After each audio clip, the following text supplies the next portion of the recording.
Assalamualaikum warahmatullahi wabarakatuh. Selamat datang di Belajar Bareng. Apa yang akan kita pelajari bersama kali ini? Bagi teman-teman yang ingin request materi untuk belajar bareng, bisa ditulis di kolom komentar ya. Baik teman-teman, kita melanjutkan belajar bareng kita kali ini. Kali ini kita akan mempelajari cara untuk menjumlahkan jumlah penjualan berdasarkan dengan kategori.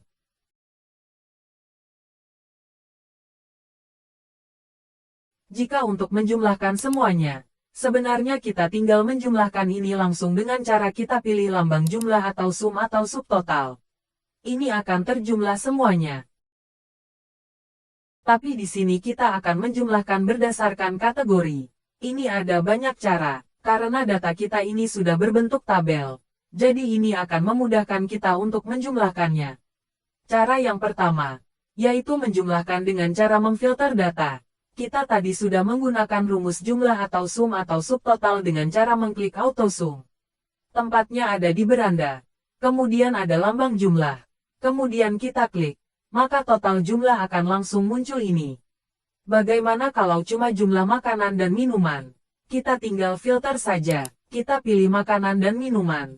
Otomatis di sini akan muncul jumlah untuk makanan dan minuman saja. Bagaimana dengan bayi dan anak? Kita tinggal filter juga untuk di kategori yaitu bayi dan anak ini. Dengan cara ini maka kita hanya dapat melakukan satu persatu. Kategori makanan dan minuman sendiri. Kemudian kategori bayi dan anak sendiri. Setelah difilter, kemudian kita copy paste satu persatu jumlah masing-masing per kategori.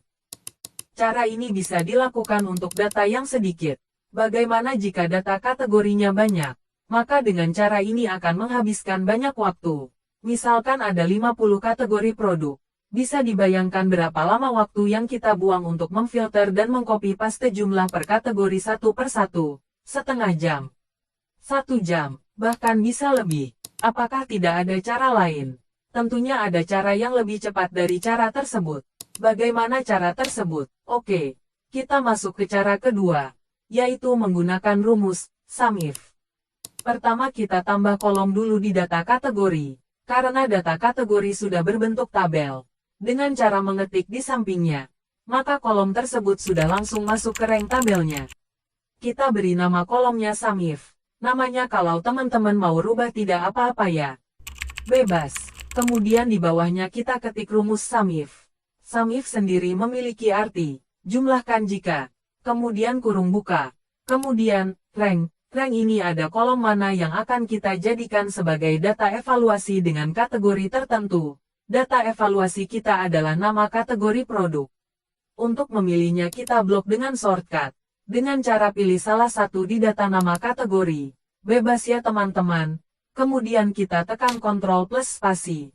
Atau dengan cara mengarahkan kursor di atas nama kolom sampai berubah menjadi tanda panah ke bawah warna hitam. Kemudian kita klik. Maka akan terblok satu kolom tersebut. Kemudian, kriterianya apa?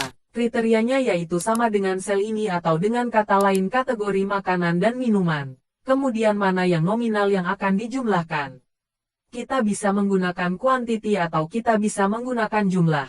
Tergantung dari permintaan atau data yang ingin disampaikan. Kita di sini menggunakan yang jumlah saja dulu, kemudian kita tutup. Nah, jumlahnya sudah muncul. Karena kita menggunakan tabel jadi untuk satu kolom langsung otomatis mengikuti rumusnya. Untuk selanjutnya cara yang ketiga, yaitu menggunakan rumus atau formula sum product. Sebagai info saja untuk sum product ini memiliki rumus yang lebih panjang daripada SUMIF. Tapi tentu saja ada kelebihannya. Kelebihannya menurut saya lebih fleksibel daripada SUMIF jika menggunakan data yang lebih besar. Untuk SUMIF itu cuma untuk satu kategori atau satu syarat saja. Untuk banyak kriteria atau syarat harus beralih ke rumus SUMIF. Sedangkan untuk sum product bisa langsung digunakan untuk banyak kriteria. Oke kita coba dulu untuk sum product. Yang pertama kriteria apa yang dijumlahkan? Kriteria pertama yaitu jumlah harga. Kemudian kita beri bintang. Bintang ini berfungsi sebagai penghubung antar kriteria. Atau secara sederhana saya artikan sebagai yang. Jadi, rumus ini saya artikan jumlah produk. Produknya apa? Produknya jumlah harga, yang kategorinya tuh sama dengan makanan dan minuman. Rumus atau formula ini memang lebih panjang tapi misalkan ada kriteria lagi yang lain. Ini lebih fleksibel. Misalkan kita tambahkan kriteria tanggal atau apa saja yang lain bisa langsung ditambahkan dengan penghubung bintang saja. Di sini kita beri bintang kemudian kriterianya apa. Kemudian bintang lagi. Kemudian kriteria yang lain. Jadi formula sum produk ini terlihat lebih panjang daripada sum-if. Ini adalah cara ketiga. Bagaimana dengan cara yang keempat? Kalau cara yang keempat ini tidak menggunakan rumus atau formula sama sekali. Kita hapus dulu jumlahnya. Kita blok semua datanya. Dengan cara kita klik salah satu sel saja yang di dalam tabel. Kita klik, kemudian Ctrl plus A, maka satu tabel akan terblok semua, kemudian kita sisipkan.